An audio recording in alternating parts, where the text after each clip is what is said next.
அவர்களுடைய கொள்கையை சொல்லி நான் விளக்கிறேன். திமுகவில் இருக்கக்கூடிய யாராவது ஒருத்தர் தைரியம் இருந்தா எதிர்த்து முன்னாடி போட்டு பேச தயாரா?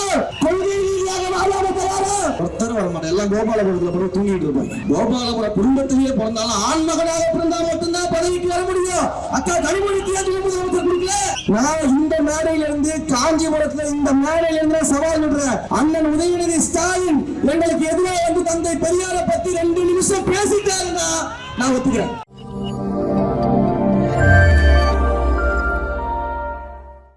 என் ஆறுயிரான தலைவர் தளபதி அவர்களுக்கு உயிர் வணக்கம்.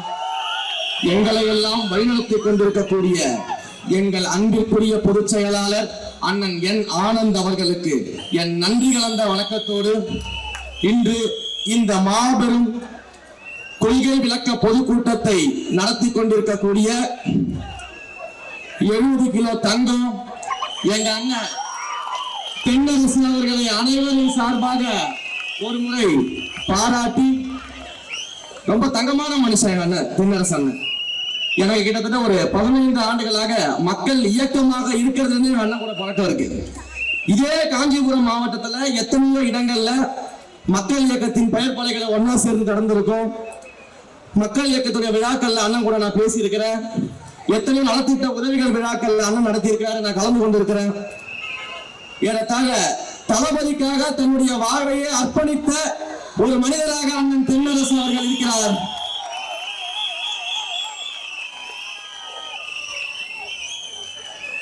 அவரோடு இணைந்து இந்த பொதுக்கூட்டத்தை மிக சிறப்பான முறையில் ஏற்பாடு செய்திருக்கக்கூடிய காஞ்சிபுரம் மாவட்ட தோழர்கள் அனைவருக்கும் என்னுடைய மனமார்ந்த வாழ்த்துக்களை தெரிவித்துக் கொள்கிறேன்.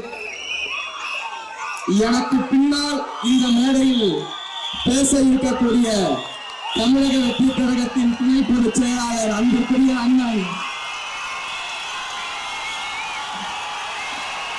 அனைவரும் பாசத்திற்குரிய அண்ணன் இடியா போன்ற ஒற்றை வார்த்தையால் திமுக தலையில் இடியை இறக்கிய அண்ணன் ராஜ்மோகன் அவர்களை அனைவரும் சார்பாக வருக வருக வருக என வரவேற்கிறேன். இந்த விழாவில் பங்கெடுக்கக்கூடிய தாய்மார்களே, தம்பிமார்களே, இளைஞர்களே, மாணவர்களே,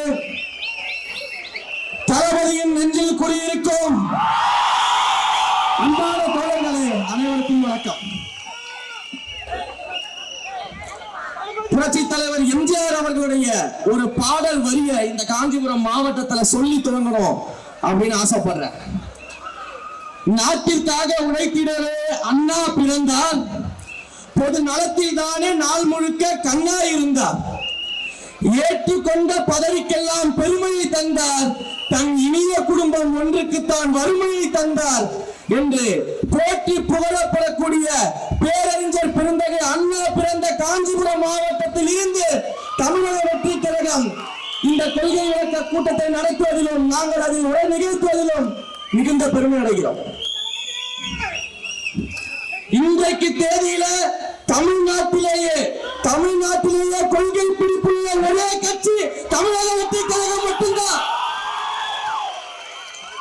சாதாரணமா கிடையாது. எல்லா கட்சியும் கொள்கைகளை பேரளவில் வச்சிருக்கும் பொழுது பேர் வச்சிய சோறு வச்சியான்ற மாதிரி கொள்கை வச்சிருக்கிய அந்த கொள்கையின்படி நடந்தியான்னு கேட்கக்கூடிய அளவில் இருக்கக்கூடிய கட்சி தமிழக வெற்றி கழகம் கிடையாது.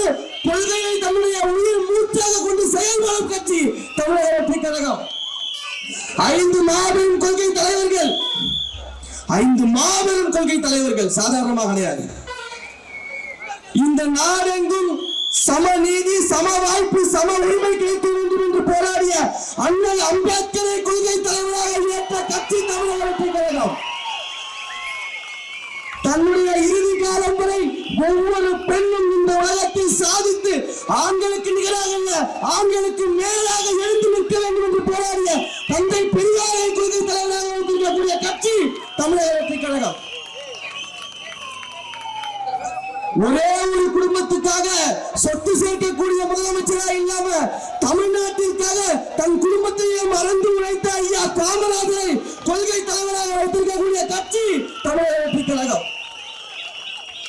இந்த இந்த நாட்டிற்காக வீரத்தோடு துணிந்து போராடிய வீரமங்கை வேலு நாச்சியாரை தன்னுடைய கொள்கை தலைவராக வைத்திருக்கக்கூடிய கட்சி தமிழக வெற்றி கழகம் இந்த நாட்டிற்காக எப்பேற்பட்ட தியாகத்தையும் செய்ய தயாராக இருந்த அஞ்சலை அம்மாளை கொள்கை தலைவராக வைத்திருக்கக்கூடிய கட்சி தமிழக வெற்றி கழகம். இதுல இன்னொரு முக்கியமான விஷயம், தமிழ்நாட்டிலேயே 2 பெண்களை கொள்கை தலைவராக அறிவித்து காத்திருக்கக்கூடிய ஒரே கட்சி தமிழக வெற்றி கழகம். இப்படிப்பட்ட மாபெரும் 5 கொள்கை தலைவர்களை வச்சிருக்கிறோம். அவர்களுடைய வழியை பின்பற்றோம். இந்த 5 கொள்கை தலைவர்களின் ஒற்றை முகமாக இருக்கக்கூடிய எங்கள் தலைவர் தளபதியை முன்னிறுத்தி 2026 தேர்தலில் நம்முடைய கழகம் தயாராகிவிட்டது. எனக்கு முன்னால் பேசிய என்னுடைய அக்கா சிவகாசியில தான் பட்டாசு தயாரிப்பாங்கன்னு கேள்விப்பட்டிருக்கேன். திருநெல்வேலியில் தயாரிச்ச பட்டாசு பேசுவது பார்த்திருப்பீங்க. இதுதான் தமிழக வெற்றி கழகம் ஒவ்வொரு மேடையிலும் பெண்களுக்கு கொடுக்கக்கூடிய முன்னுரிமை. உடனே மற்ற கட்சியெல்லாம் கொடுக்கலையா? திமுக சமத்துவம் சொல்லுது, நீங்க மட்டும் பேசுறீங்க அப்படியா? திமுக குடும்பத்துல சமத்துவம் இருக்கா? கொள்கை பேசுவோமா? தயாரா? எங்களுடைய கொள்கையை சொல்லி நான் விளக்கிறேன். திமுகவில் இருக்கக்கூடிய யாராவது ஒருத்தர் தைரியம் இருந்தா எதிர்த்து முன்னாடி போட்டு பேச தயாரா? கொள்கை ரீதியாக வாதாட தயாரா? கருத்தியல் ரீதியாக வாதாட தயாரா? ஒருத்தரும் வரமாட்டான். எல்லாம் கோபாலபுரத்துல போய் தூங்கிட்டு இருப்பாங்க. சரி, சமத்துவம் திமுக பேசுது. திமுக சமத்துவம் இருக்கா? ஐயா கலைஞர் ஐயா முதலமைச்சர் ஆனாரு.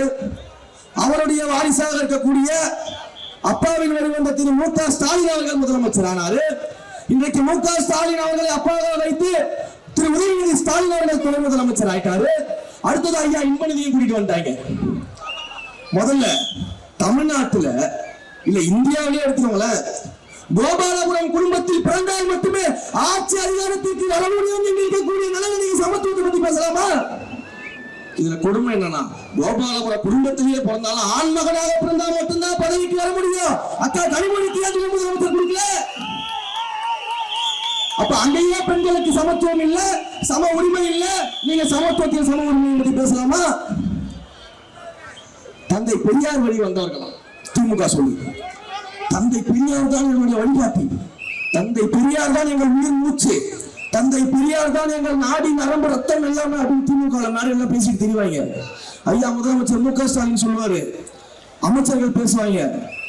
அப்படியே 5 செகண்ட்கள் திரும்பி பார்த்தா எங்கள் கட்சியின் இளம் பெரியார் ஐயா துணை முதலமைச்சர் உதயநிதி ஸ்டாலின்.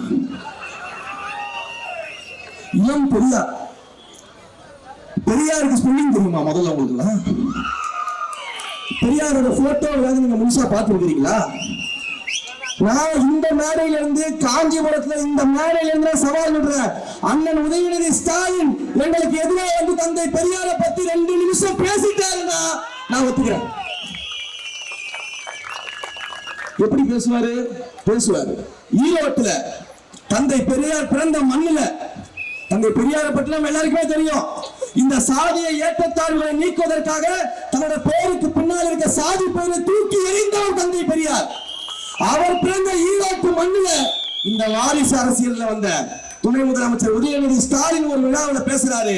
அந்த விழாவை ஏற்பாடு செய்த நிர்வாகியோட பெயரை சாதி பெயரில் சேர்த்து 20 தடவை பேசியிருக்கிறாரு. இவர் பெரியார் வழி வந்தவரா? இதுதான் பெரியாரிசமா? இதுதான் பெரியார் உங்களுக்கு சொல்லி கொடுத்ததா? இதுல கடமை கண்ணியம் கட்டுப்பாடுன்னு அண்ணா எங்களுக்கு சொல்லி கொடுத்திருக்கிறாரு. கடமை கண்ணியம் கட்டுப்பாடு, இது 3த்துக்கும் திமுக சம்பந்தம் இருக்குதா? கிடையாது. சரி, கடமை நீங்க என்ன செஞ்சிருக்கீங்க? உங்க கடமையை பத்தி நம்ம பார்ப்போம். எவ்வளவு கடமையான ஆட்கள்னு பார்ப்போம். இவங்களுடைய கடமை, இவங்களுடைய கொள்கை, கோட்பாடு அனைத்தும் ஒண்ணுதான், அது ஊழல். திமுகவுக்கு பிடிச்சது 3 விஷயம் தான். ஒண்ணு ஊழல் செய்யறது, இன்னொன்னு ஊழல் செய்யறது, 3வது ஊழல் மட்டும்தான் செய்யறது. இதை தாண்டி திமுக எதுவுமே தெரியாது. இவங்களுடைய கடமையே ஊழல் செய்யறதுதான். அப்போ கடமையை பத்தி இவங்க பேசிக்கிட்டு இருக்கிறாங்க. அந்த ஊழல் எந்த அளவுக்கு இருக்கு? இன்றைக்கு தமிழ்நாட்டுடைய வருமானம் மிக பெரிய அளவுல குறைஞ்சிருக்கு. அந்த வருமானத்திற்கு குறைவிற்கு என்ன காரணம் அப்படின்னு கேட்கும் பொழுது, டாஸ்மாக்ல 50% வருமானம் இழப்பீடு ஏற்படுதான். டாஸ்மாக்ல எப்படி 50% இழப்பீடு ஏற்படுது, என்ன நடக்குது அப்படின்னு கேள்வி கேட்டா, கள்ளச்சந்தையில டாஸ்மாக் வருமானம் தான் ஓடிக்கிட்டு இருக்குது எங்கேயோ கோபாலபுரம் பக்கமா. அப்ப இந்த மாதிரி நடந்துகிட்டு இருக்குது. இது எப்படி சரி செய்ய போறீங்க? அப்படின்னு நம்ம கேட்க உடனே ஆடியோ ஒண்ணு வருது. முதலமைச்சருடைய மகனாக இருக்கக்கூடிய ஐயா உதயநிதி ஸ்டாலினும் அவருடைய மருமகனும் சேர்ந்து 30,000 கோடிக்கு சொத்து சேர்த்து வச்சிருக்காங்க ஒரு ஆடியோ வருது. 30,000 கோடி. நீங்க ஆத்தாலாம் சொல்லலாம் 1 கோடி அந்த மாதிரி 30,000 கோடி அப்படின்னு ஒரு ஆடியோ வருது. நம்ம இதெல்லாம் கேள்வியா கேட்டா அவங்க கோபம் வந்துடும். அதனால நாங்க வேற மாதிரி கேட்கறது, ஐயா இந்த டாஸ்மாக்ல 50% வருமானம் லீக்கேஜ் இருக்குன்னு சொன்னதும் 30,000 கோடி நீங்க குடும்பத்தோட சொத்து சேர்த்து வச்சிருக்கீங்கன்னு சொன்னது தமிழக வெற்றி கழகம் இல்ல, உங்கள் கட்சியில் இருக்கக்கூடிய அமைச்சர் திரு PTR பழனிவேல் தியாகராஜன் சொல்லியிருக்காரு. உங்க அமைச்சரை சர்டிபிகேட் கொடுத்துறாரு, உங்க கடமையை ஊழல் செய்யறதா அப்படின்ட்டு. கண்ணியம் அண்ணா சொல்லி கொடுத்த கண்ணியம். எங்க அக்கா சொல்லிச்சு, மேடையில் ஒருத்தர் பெண்களை பத்தி, அதுவும் தாவேக்காவுடைய பெண் தொண்டரை பத்தி தவறாக, இழிவாக, கீழ்த்தரமாக, ஆபாசமாக பேசினாருங்க. அந்த ஆளு பேரை சொல்றதுக்கே எனக்கு வெக்கமா இருக்குதுக்கா. அந்த ஆளோட பேரை சொல்றது நமக்கு அசிங்கம். ஐயா நீங்க என்கிட்ட 100 கோடி பணம் கொடுத்தாலும் அந்த பேரை நான் சொல்ல மாட்டேன். அப்ப ஒரு மேடை பேச்சாளருக்கு திமுக தன்னுடைய சொந்த செலவுல மேடையை போட்டு கொடுத்து அந்த மேடையில ஏற்றி விட்டு பெண்களை பற்றி இவ்வளவு கீழ்த்தரமாக பேசுது. அதை முதலமைச்சர் மு.க. ஸ்டாலின் வேடிக்கை பார்த்து கொண்டிருக்காருன்னா தமிழ்நாட்டு பெண்களை நீங்க எவ்வளவு கீழ்த்தரமாக நினைச்சுக்கிட்டு இருக்கீங்க? தமிழ்நாட்டு பெண்கள் சும்மா நினைச்சீங்களா? சாதாரணமா இடம் போட்டீங்களா? அவளை 1977 புரட்சி தலைவர் எம்ஜிஆர் யார் மேல நம்பிக்கை வச்சு அரசியலுக்கு வந்தாரு? இந்த தாய்மார்கள் மேல நம்பிக்கை வச்சு அரசியலுக்கு வந்தாரு. 2026 தேர்தல்ல எங்க அண்ணன் தலைவர் யார் நம்பி இருக்காரு? இந்த தாய்மார்களை நம்பி இருக்காரு. இந்த தாய்மார்களை இழிவா பேசிய உங்கள் கட்சியினுடைய அந்த பேச்சாளருக்காக திரு மு.க. ஸ்டாலின் அவர்கள் மன்னிப்பு கேட்க ஆகணும். அப்படி மன்னிப்பு கேட்கல, தமிழ்நாட்டுடைய ஒவ்வொரு வீட்டில் இருக்கக்கூடிய தாய்மார்கள் அவங்களுடைய விரல் இருக்கக்கூடிய மையினால தமிழ்நாட்டை விட்டு அவங்களை ஓட ஓட்டுவாங்க. ஐயா மு.க. ஸ்டாலின் நிறைய படம் எல்லாம் பார்த்து ரிவ்யூ பண்ணுவாரு. திரு உதயநிதி ஸ்டாலின் அவர்கள் நிறைய படம் எல்லாம் பார்த்து ரிவ்யூ பண்ணுவாரு. ஏன் உங்களுடைய அந்த பேச்சாளர் பேசின பேச்செல்லாம் உங்க குடும்பத்தோட உட்கார்ந்து பார்த்து ரிவ்யூ பண்ணுங்க? உங்க குடும்பத்து குழந்தைகள் இந்த வார்த்தைகள் எல்லாம் கேட்கக்கூடாது. உங்களுடைய குடும்பத்து உறுப்பினர்கள் பெண்கள் இந்த வார்த்தைகள் எல்லாம் கேட்கக்கூடாது.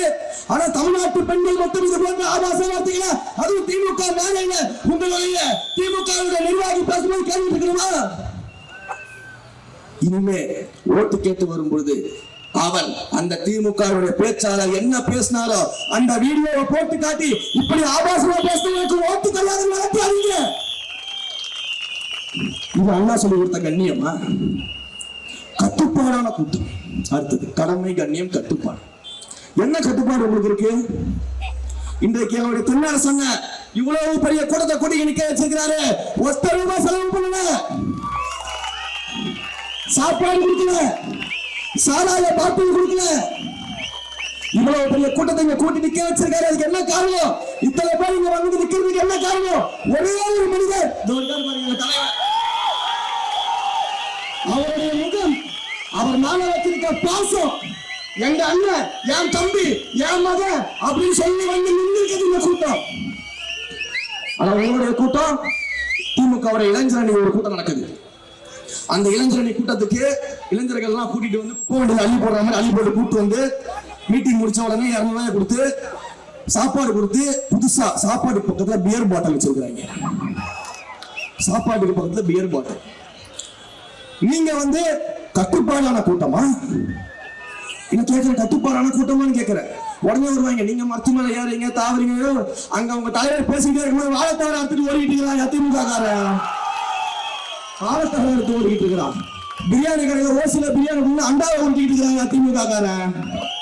அக்கா கனிமொழி பேசும்போது மேல மேல ஏறி ட்ரௌசரோட நிக்கிறாங்க திமுக காரன். நீங்க எங்களை பார்த்து கேள்வி கேட்டுட்டு இருக்கிறீங்க. அப்போ பெரியார் வழியையும் பின்பற்றுறது கிடையாது. இந்த மேம்பாலங்களுக்கெல்லாம் தெருக்கள் இருக்கக்கூடிய சாதி பெயரை நீக்கணும்னு சொல்லிட்டு ஒரு அரசுடைய ஜீவோ வருது. உடனே தமிழ்நாட்டில் எல்லா பேர்களுக்கு பின்னாடி இருக்கக்கூடிய சாதி பெயரை நீக்கிட்டாங்க. உடனே மார்த்தடிக்கிறாங்க. தமிழ்நாட்டிலே சாதி ஒழிப்புல தீவிரமா இறங்குறது அண்ணன் மு.க. ஸ்டாலின் தான். பாத்தீங்களா, ஒரே ஜீவோல எல்லா பேருக்கு பின்னாடி இருக்கக்கூடிய சாதி பெயரெல்லாம் நீக்கிட்டாங்க. இதுதான் அண்ணன் மு.க. ஸ்டாலின். நாங்க ஏன் அப்பான்னு சொல்றோம்? சமூக நீதியை, சாதிய ஒழிப்பை அவர் என்ன பண்றாரு? தமிழ்நாட்டுக்கு கத்துக் கொடுத்துட்டு இருக்கிறாரு. தமிழ்நாட்டுக்கு கத்துக் கொடுத்து கேட்கறது சொந்த பிள்ளைக்கே சாதி ஒழிப்பா என்னன்னு தெரியலையே, சாதி பெயரை சொல்லி கொண்டு இருக்காரு. உன் சொந்த பிள்ளைக்கே உங்களால சாதி ஒழிப்பை கத்துக் கொடுக்க முடியலையே, நீங்க எப்படி தமிழ்நாட்டுக்கு சாதி ஒழிப்பை கத்துக் கொடுப்பீங்க? சாதிவாரி கனெக்ட் ஆயிடுது. இந்தியா முழுக்க குறிப்பாக அண்ணன் மு.க. ஸ்டாலின் அவர்கள் ஒரு பெரிய கூட்டணியை வழி நடத்துறாங்க. எந்த கூட்டணியை? இந்தியா கூட்டணியை வழி நடத்துறாங்க. அவர் தான் இந்தியாவுக்கே வழிகாட்டியா இருக்கிறாராம். இந்தியாவுக்கே முதன்மை கட்சியாக திமுக இருக்குதான். அந்த இந்தியா கூட்டணி ஆளக்கூடிய ஸ்டேட்ல எல்லாம் பாத்தீங்கன்னா சாதிவாரி கணக்காய்வு நடத்துறாங்க. அந்த சாதிவாரி கணக்காய்வு நடத்திட்டு அவங்க என்ன பண்றாங்க? அந்த கணக்காய்வின் மூலமாக எங்கெங்கெல்லாம் ஏழை எளிய மக்கள் இருக்கிறாங்க, எந்தெந்த பிரிவினர்களுக்கு இன்னும் கல்வி கிடைக்கல, இன்னும் வேலை வாய்ப்பு கிடைக்கல, இன்னும் அவர்களுக்கு என்ன உதவி வேணும் அப்படின்னு திட்டம் போட்டு இன்றைக்கு மற்ற மாநிலங்கள், குறிப்பாக காங்கிரஸ் ஆளக்கூடிய மாநிலங்கள், இந்தியா கூட்டணியில் இருக்கக்கூடிய காங்கிரஸ் ஆளக்கூடிய மாநிலங்கள் செஞ்சுக்கிட்டு இருக்கிறாங்க. நம்ம ஐயா கிட்ட போய், ஐயா உங்க கூட்டணி காங்கிரஸ் ஆளக்கூடிய மாநிலங்கள்லாம் சாதிவாரி கணக்காய்வு நடத்திட்டாங்க, நீங்க தான் இந்தியாவுக்கு வழிகாட்டுன்னு சொல்லிட்டு இருக்கோம், நீங்க நடத்த மாட்டீங்க, உடனடியா எந்திரிச்சு வாங்க கோபாலபுரத்துக்கு நடத்தும் அப்படின்னு கேட்டா, அதெல்லாம் நான் நடத்த மாட்டேன், ஆக எங்க ஓனர் பாஜக நடத்துவாங்க, ஓனர் பாஜக நடத்தும். அப்ப எதுக்கு நீங்க ஆட்சியில் இருக்கிறீங்க? எதுக்கு இந்தியா கூட்டணியில் நீங்க எல்லாம் வழிகாட்டின்னு சொல்லி பீத்திட்டு இருக்கிறீங்க? ஏன் அப்படின்னா இதோட சூட்சமத்தை புரிஞ்சுக்கணும். அப்படி சாதிவாரி கணக்காய்வு எடுத்துட்டோம், எந்தெந்த பிரிவினர்கள் எவ்வளவு பர்சன்டேஜ் இருக்கிறாங்க, அவங்களுக்கு என்ன மாதிரியான தேவைகள் இருக்கு, எந்த மாதிரியான உள் ஒதுக்கீடுகள் தேவைப்படுது அப்படின்னு மக்களுக்கு தெரிஞ்சு போச்சுன்னா அந்த மக்கள் கேள்வி கேட்பாங்களா இல்லையா? அந்த மக்கள் போராடுவாங்களா இல்லையா? அதை செஞ்சு கொடுத்தா ஐயா சாதியை வச்சு ஓட்டு வாங்க முடியாது இல்லையா? அதனால சாதிவாரி கணக்காய்வு நடத்துறது கிடையாது. கேட்டா ஓனர் பாஜக நடத்துவாங்க. அப்ப இவங்க பொய்யாக ஃபாலோ பண்றவங்களா, சமூக நீதியை ஃபாலோ பண்றவங்களா, சமத்துவத்தை ஃபாலோ பண்றவங்களா, கடமை கண்ணியம் கட்டுப்பாடை ஃபாலோ பண்றவங்களா? எந்த கொள்கையும் கிடையாது, எந்த கொள்கையும் கிடையாது. இவங்க மத்தவங்களை பார்த்து கொள்கை என்ன கொள்கை என்ன கொள்கை என்னன்னு கேட்டு தெரிய வேண்டியது. டாஸ்மாக்ல மதுபானம் விற்கிறது ஒரு கொள்கை. கட்சிக்குள்ள, திமுக உடைய கட்சிக்குள்ள நேஷனல் லெவல்ல ட்ரக் மாஃபியா செய்யக்கூடிய ஒரு கஞ்சா வியாபாரியை வச்சிருந்தது ஐயா மு.க. ஸ்டாலின் தெரியாது. இன்றைக்கு தமிழ்நாட்டுல மூல முடுக்கெல்லாம் சின்ன பசங்க மாணவர்கள் கையில கூட கஞ்சா கிடைக்குதுன்னா அதுக்கு ஒரே காரணம் இந்த மு.க. ஸ்டாலின் அவர்கள் தான். சட்டம் ஒழுங்கை கையில வச்சிருக்கக்கூடிய நீங்க இன்றைக்கு உங்க கட்சிக்குள்ள இருக்கக்கூடிய கஞ்சா வியாபாரியை கண்டுபிடிக்க முடியலன்னா எப்படி தமிழ்நாட்டில் கஞ்சா ஒழிப்பீங்க? இந்த கேள்வி நம்ம கேட்கணுமா இல்லையா? எத்தனை பெண்கள் இருக்கிறீங்க இன்னைக்கு? ஒவ்வொரு குடும்பமும் பாதிக்கப்பட்டிருந்தா இல்லையா போதைப் பொருள் பழக்கத்தினால? இப்படி ஒரு சூழ்நிலை. இப்படி சட்ட ஒழுங்கு சரி கிடையாது. சமீபத்துல பீகார்ல இருந்து வந்த ஒரு குடும்பங்க, உழைக்கிறதுக்காக வந்த குடும்பம் சென்னைக்கு சின்ன இளைஞர், ஒரு இளைஞர், அவருடைய மனைவி, ஒரு குழந்தை உழைக்கிறதுக்காக சென்னைக்கு ஒரு கல்லூரியில ஒரு வளாகத்துல வேலை செஞ்சுக்கிட்டு இருக்கிறாரு. அவர் வேலையில இருந்த நேரத்துல அந்த பெண்மணி தனியா இருந்திருக்கிறார். அப்போ அதே நேரத்தை பயன்படுத்திக்கிட்டு 5 கொடூரமான மிருகங்கள் அந்த பெண்ணை பாலியல் தாக்குதல் நடத்தி அந்த பெண்ணை பாலியல் குற்றத்திற்கு ஆளாக்கி அந்த பெண்மணியை காணோம். அலறி சத்தம் கேட்கறது, அந்த சத்தம் கேட்க கேட்க அவருடைய கணவர் ஓடி வர்றாரு, அலறி அடிச்சுட்டு ஓடி வர்றாரு. அவரை போட்டு கடுமையாக தாக்கி அவர் உயிருக்கே பிழைப்பாரா மாட்டார் என்ற நிலையில அவரை தாக்கிட்டு அந்த பெண்ணை கொண்டு போய் எங்கேயோ புதைச்சிட்டு தேட விட்டாங்க. தேடுறாங்க, பெண்ணினுடைய சடலம் கிடைக்குது. அதோட அதிர்ச்சியான தகவல் என்ன தெரியுமா? அந்த பெண் உயிர் எழுந்தது மட்டும் கிடையாது, பொண்ணை கொலை பண்ணது மட்டும் கிடையாது, 2 வயசு குழந்தை, அந்த 2 வயசு குழந்தைய சேர்த்து கொன்னு புதைச்சிருக்கிறாங்க. இன்றைக்கு தமிழ்நாட்டில் சட்ட ஒழுங்கு நிலைமை அப்படிதான் இருக்கு. இதை பெண்கள் சிந்திச்சு பார்க்க வேண்டாமா? அடுத்த 30 வருஷம் அடுத்த தலைமுறை இந்த மண்ணில் எப்படி வாழ்வாங்க? இன்றைக்கு ஒவ்வொரு வீட்டில் இருக்கக்கூடிய பெண்களும் தாய்மார்களும் குழந்தைகளும் காலையில பள்ளிக்கூடத்துக்கு போறாங்க, காலேஜுக்கு போறாங்க, வேலைக்கு போறாங்க, நைட்டு வீடு சேர்ற வரைக்கும் மடியில நெருப்பகத்திட்டு இருக்குமா இல்லையா? சிந்திச்சு பாருங்க. அப்ப இப்படிப்பட்ட ஒரு கேவலமான ஒரு ஆட்சி நடந்துகிட்டு இருக்குது பெண்களுக்கு எதிராக. இவங்க கேட்டா பெண்ணியம் பேசுவாங்க. அப்போ கொள்கையும் கிடையாது, கொள்கை வழியில் ஆட்சியும் கிடையாது. இவங்களுக்கு தெரிஞ்சதெல்லாம் கொள்ளை அடிக்கிறது, கோபாலபுரம் குடும்பத்துக்கு சொத்து சேர்க்கிறது, இதை தவிர வேற எதுவுமே தெரியாது. இப்படிப்பட்ட நிலைமையில ஒரு ஆட்சி நடந்துட்டு இருக்குதுன்னா இந்த ஆட்சியை துடைத்தறிய வேண்டிய கடமை நமக்கு இருக்கிறது. இந்த மக்களுக்காக, இந்த மண்ணுக்காக அடுத்த 30 வருஷம் நம்முடைய அடுத்த தலைமுறை நல்லா இருக்கணும்னா, அது நல்லா வாழ வைக்கணும்னா அதற்கு ஒரே ஒரு தலைவர், நம்முடைய தலைவர் தளபதி அவர்களால் மட்டும்தான் முடியும். நாங்க கொள்ளையடிக்க வரல, நாங்க கோபாலபுரம் குடும்பத்தில இருந்து வரல. எங்களுக்கு பெரிய பண வசதியோ பெரிய பேக்ரவுண்ட்லாம் கிடையாது. நாங்க ஏழை எளிய வீட்டு பிள்ளைகள். நானும் அண்ணன் ராஜ்மோகனும் டூ வீலர்ல போய் எத்தனையோ யூடியூப்ல இன்டர்வியூ கொடுத்துருக்கிறோம், எத்தனையோ மீடியாவோட டிபேட்ல அட்டெண்ட் பண்ணிருக்கிறோம், தலைவரோட கருத்துக்களை கொண்டு போய் சேர்த்துக்கிறோம். நாங்க ஒன்னும் பெரிய குடும்பத்தில இருந்தா வரலைங்க, சாதாரண குடும்பத்தில இருந்து வந்தோம். ஆனா இந்த சாதாரண குடும்பத்தில இருந்து வந்ததுனாலதான், இந்த சாதாரண குடும்பத்து மக்களுடைய கஷ்டம் தெரிஞ்சதுனாலதான் நீ போய் அந்த கஷ்டத்தை பேசுறீங்க தலைவர் உட்கார வச்சிருக்காங்க. அப்ப அந்த சாதாரண குடும்பத்தின் வழி தெரியாத ஒரு முதலமைச்சர் மு க ஸ்டாலின் 2026 பிறகு இருக்குமா? அந்த ஆட்சி தேவையா? தேவையே கிடையாது. இந்த தொகுதி எம்எல்ஏ எடுத்துக்க ஐயா சுந்தர் அவர்.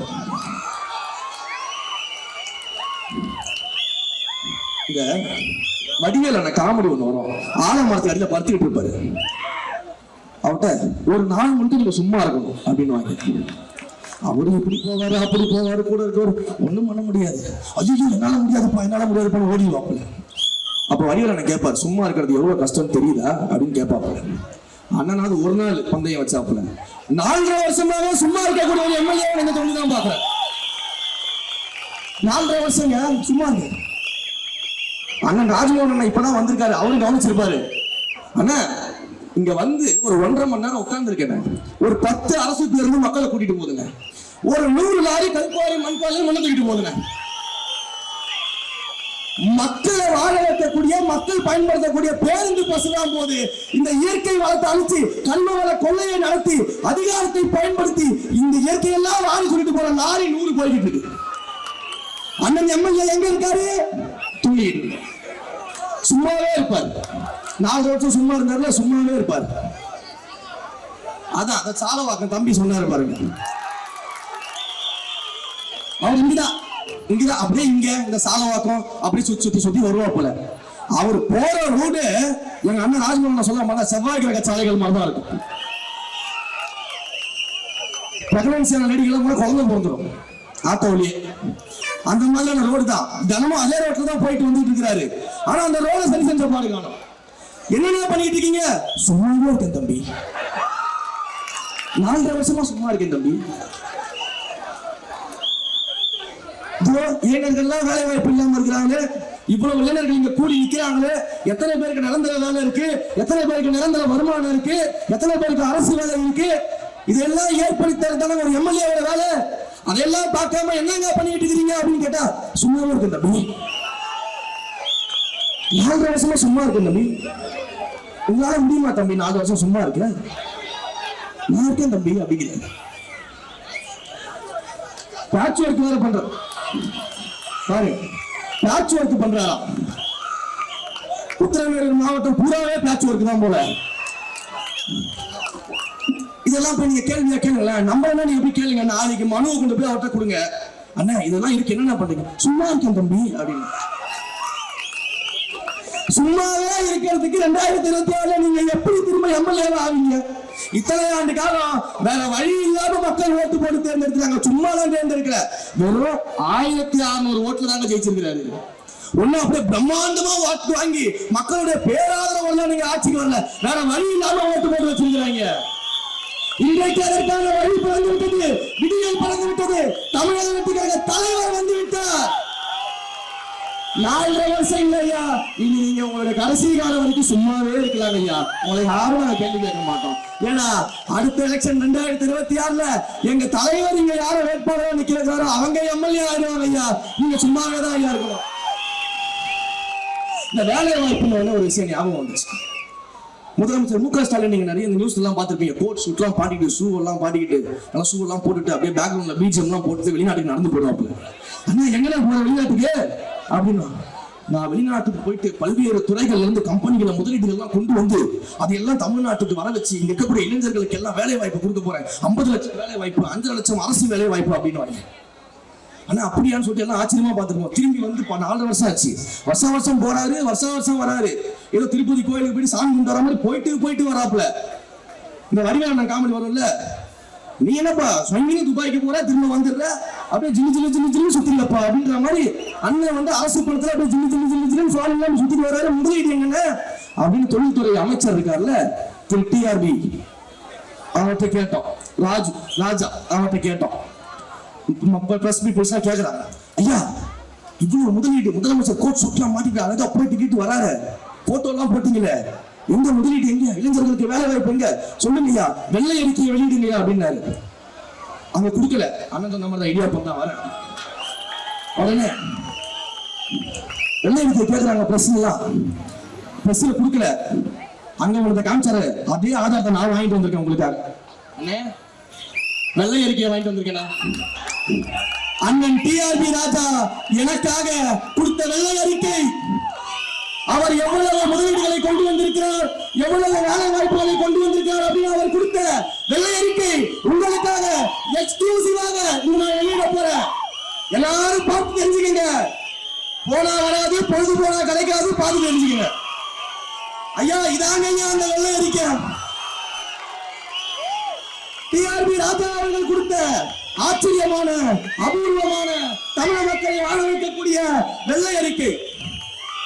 பாத்தீங்களா? இதான் அந்த வெள்ளை அறிக்கை. தம்பிங்க வாங்க வாங்க. இது அண்ணன் கொடுத்த வெள்ளை அறிக்கை, எனக்காக கொடுத்தது எக்ஸ்க்ளூசிவ். அதுல ஒண்ணு கிழிச்சு போட்டு போயிருக்கு. அப்ப தமிழ்நாடு இளைஞர்கள் மேல இவர்களுடைய நலன் என்னவா இருக்கு, அக்கறை என்னவா இருக்கு அப்படின்றதுக்கு இது ஒரு உதாரணம். இப்ப என் தம்பிங்களே இருக்காங்கல்ல, அவங்க அப்பா கிட்ட போயிட்டு, அப்பா நான் வாழ்க்கையில முன்னேறணும், எனக்கு ஏதாவது ஒண்ணு செஞ்சு கொடுங்க, நான் வந்து பெரிய ஆள் ஆகணும். தம்பி போலாம், துணி கடை வச்சு பொழைச்சிக்கலாம் அப்பா சொல்லுவாரு. அங்க இருக்க அக்கா இருக்கு பாரு, நான் ஏதாவது ஒரு தொழில் செஞ்சு பொழைக்கணுங்க, நான் குடும்பத்தை முன்னேறணும், நம்ம குடும்பத்தை நான் தூக்கி நிப்பாட்டணும் அக்கா கேட்பாங்க. அவங்க அப்பா என்ன சொல்றாரு, அம்மா ஒரு பூக்கடையை வச்சு தரேன், இல்ல பழக்கடையை வச்சு தரேன், நீ போய் பொழைச்சிக்க. இந்த தம்பி கேட்பாங்க. இந்த தம்பி கேட்டா ஒரு ஜவுளி கடையை அவங்க அப்பா வச்சு கொடுப்பாரு. ஆனா தமிழ்நாட்டுக்கே அப்பான்னு சொல்றவர்கிட்ட போயிட்டு வேலை வாய்ப்பை கொடுங்க, முன்னேறத்துக்கு வழியை கொடுங்க அப்படின்னா, நான் வந்துட்டேன் உங்களுக்கு, நான் ஒரு தொழில் தொடங்கி தரேன். தெரு தெருவா டாஸ்மாக் திறந்து வச்சுக்க, தெரு தெருவா டாஸ்மாக் கடையை திறந்து வச்சுட்டு இவர் இளைஞர்களை வாழ வைக்க போற அப்பாவா? எங்க தலைவர் இன்னைக்கு பேசும்போது சொன்னார்ல, நீங்க டபுள் இன்ஜினியருங்க, டப்பா இன்ஜினியருங்கன்னு சொன்னார்ல, நீங்க அப்பா இன்ஜினியர் இருங்க.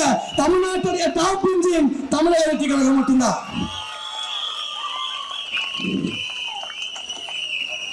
இப்படிப்பட்ட சூழ்நிலை ஒரு ஆட்சி நடக்கு. அமைச்சர்கள், எம்எல்ஏக்கள் இப்படிதான் இருக்கிறாங்க. இதையெல்லாம் நீங்க புரிஞ்சுக்கோங்க. 2026 தேர்தல் தினம் ஆட்சி மாற்றத்திற்கான தேர்தல் மட்டும் கிடையாது, அடுத்த தலைமுறைக்கான அரசியல் மாற்றத்திற்கான தேர்தல். அடுத்த தலைமுறை நல்லா வாழணும் அப்படின்னா அதற்கு நம்முடைய தலைவர் தளபதியின் ஆட்சி அமைந்தால் மட்டும்தான் முடியும். நம்முடைய தலைவரோட ஆட்சி அமைஞ்சா மட்டும்தான் முடியும். ஒரே ஒரு விஷயத்தை மட்டும் சொல்லிக்கிறேன், இந்த சின்னம் சாதாரணமான சின்னம் கிடையாது. போலீஸ்காரங்க விசில் அடிச்சா யாருக்கு பயம் வரும்? திருடனுக்கு பயம் வரும். போலீஸ்காரங்க விசில் அடிச்சா திருடனுக்கு பயம் வரும். குருக்கா விசில் அடிச்சா நைட்ல வீட்டுக்குள்ள எழுதிக்கிறவனுக்கு பயம் வரும். காலையில 7 மணிக்கு வீட்டு வாசல்ல விசில் அடிச்சா குப்பை வண்டி வரும், வீட்டுக்குள்ள குப்பை எல்லாம் வெளியில போகும். அப்ப இந்த விசில் ஒரு மகத்துவமான விசில். அப்ப இங்க திருட்டு ஆட்சி நடத்திக்கிட்டு இருக்கக்கூடிய கோபாலபுர குடும்பத்தின் மூலமாக மக்களை சுரண்டக்கூடிய, தமிழ்நாட்டுக்கு தேவையில்லாத குப்பையாக இருக்கக்கூடிய திமுகவை வீட்டுக்கு அனுப்பக்கூடிய சின்னம் இந்த விசில் சின்னம். நம்ம ஜென்சிக்கு சொல்ல இருக்காங்கல்ல, உங்களுக்காக சொல்றேன், இது சாதாரண விசில் இல்ல தம்பிங்களா. திமுகவுக்கு ஊதப்பேர மாடன் சங்கு, திமுகவுக்கு ஊதப்பேர மாடன் சங்கு. அதனால இந்த சின்னத்தை ஒவ்வொரு வீட்டிற்கும் கொண்டு போய் சேர்த்து 2026 தேர்தலில் விசில் சின்னத்தில் வாக்களிக்கப்பட்டு தமிழக வெற்றி கழகத்தின் ஆட்சி அமைய அனைவரும் ஒற்றுமையாக செயல்பட்டு தலைவரை முதலமைச்சர் ஆக்குவதுதான் நம்முடைய இலக்கு. அதை நாம் நிறைவேற்றியே ஆக வேண்டும். அதை நீங்க ஒரு காலமும் மறந்துடாதீங்க. இந்த 3 மாதம் மிக கடுமையாக நீங்கள் எல்லாம் உழைக்க வேண்டும். வீட்டுக்கு வீடு நம்முடைய தலைவரை பற்றியும் நம்முடைய சேவையை பற்றியும் 30 ஆண்டு காலம் மக்கள் இயக்கமாக நாம் செய்த மக்கள் பணிகளை பற்றியும் 3 ஆண்டு காலம் அரசியல் கட்சியாக நாம் செய்த செயல்பாடுகளை பற்றியும் மக்கள் கொண்டு போய் நீங்க சேர்க்கணும். அதே சமயத்துல இந்த திருட்டு திமுக செய்த மக்கள் விரோத போக்குகளையும் நீங்க மக்கள்கிட்ட கொண்டு போய் சேர்க்கணும். ஜனநாயகத்துக்கு பெயர் போன இந்த உத்திரமேரூர் கல்வெட்டுகள்ல இருக்க குடவாளர் முறையின் மூலமாக ஜனநாயகத்தை காட்டிய இந்த உத்திரமேரூர் கல்வெட்டுகளுக்கு ஊர்ல இருந்து சொல்றேன், இந்த ஊர்ல இருந்து சொல்றேன், இங்க ஜனநாயக ஆட்சி வேணும்னா நம்முடைய ஜனநாயகனால மட்டும்தான் அதை கொடுக்க முடியும். நம்முடைய ஜனநாயகனால மட்டும்தான் அதை கொடுக்க முடியும். ஊழலுக்கு பெயர் போன ஒத்துழை மேலூர்ல இன்னைக்கு உருப்படாமல் ஆக்கிய இந்த எம்எல்ஏ சுந்தர் அவர்களை வீட்டுக்கு அனுப்பிவிட்டு நம்முடைய தலைவர் யாரை வேட்பாளராக இங்கு நிறுத்தினாரோ அவரை சட்டமன்றத்திற்கு அனுப்ப வேண்டியது உங்களுடைய பொறுப்பு. உங்களுக்கு தேவையான அனைத்தும் வீடு தேடி கொண்டு வருவது எங்களுடைய பொறுப்பு. எல்லா மேலும் நான் கேட்கிற ஒரே விஷயம் சொல்லிடுறேன். அவங்க தம்பிகள் கேட்டாங்க, அவங்க தான் சொல்லிட்டு நான் ஓடி அடுத்து அண்ணன் பேசுவாரு. எல்லா விமர்சனத்தோட சேர்த்து சின்ன பசங்கன்ற விமர்சனம் வரும். சின்ன பசங்கன்னு சொல்லுவாங்க. 1000 மேடைகளை நான் உங்களுக்காக சொல்றேன். இந்த சின்ன பசங்க 2026 தேர்தலில் உங்கள் ஆட்சிக்கு முடிவுரை எழுதி எங்கள் தலைவரின் நல்லாட்சிக்கு துவக்க உரை எழுதுவோம். எத்தனை அதட்டல்கள், உருட்டல்கள், மிரட்டல்கள் வந்தாலும் அஞ்ச மாட்டோம். தேர்தல் களத்தில் உங்கள் கரை முடிக்காமல் ஓட மாட்டோம். வாழ்க தளபதி, வாழ்க தளபதி, வாழ்க தளபதி.